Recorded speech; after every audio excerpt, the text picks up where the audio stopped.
రైతులకు నీళ్లు బంద్ పెట్టిండ్రు, బీర్ ఫ్యాక్టరీలకు నీళ్లు ఇస్తున్నారు. 70,000 ఎకరాలకు సింగూరు ప్రాజెక్టు కింద 40,000 ఎకరాలు, గణపురం ప్రాజెక్టు కింద 30,000 ఎకరాలు, 70,000 ఎకరాలకేమో క్రాప్ హాలిడే ప్రకటించిండ్రు. ఏమైందా అంటే సింగూరు ప్రాజెక్టు రిపేర్ ఉన్నది, నీళ్లు కమ్మున్నాయి అన్నారు. మరి నీళ్లు కమ్ముంటే బీర్ ఫ్యాక్టరీలకు ఎందుకు ఇస్తుండ్రు?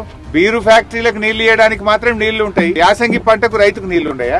ఎవరు మీ ప్రాధాన్యత? బీరు ఫ్యాక్టరీల ఓనర్లు మీకు ఇచ్చే కమిషన్లకో లంచాలకో నీళ్లు ఇస్తుండ్రా? ఎందుకంటే గరీబోళ్లు మా రైతులు లంచాలు ఇయ్యరు, మా రైతులకు నీళ్లు ఇస్తే మీకేం దొరకాయని ఇస్తలేరా? ఎందుకు ఇస్తలేరు రైతులకు? రైతులకు లేని నీళ్లు బీరు ఫ్యాక్టరీలకు ఎక్కడికెళ్ళి వచ్చినాయి? రైతులు అడిగితేనేమో క్రాప్ హాలిడే, నీళ్లు లేవు, రిపేర్ ఉందంటివి.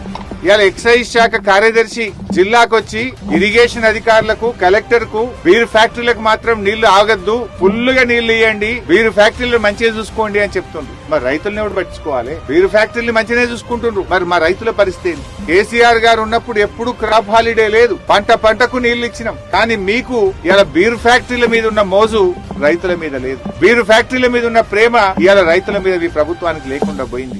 రైతులంటే చిన్న చూపు. రైతులకు ఎరువులు దొరకాయి, రైతులకు బోనస్ పైసలు పడాయి, రైతులకు రైతు భరోసా రాదు, రైతులకు బీరు ఫ్యాక్టరీలకు నీళ్లు ఇచ్చి రైతుల పంటలు ఎండబెడతారు. ఇదేనా రైతుల మీద మీకున్న ప్రేమ?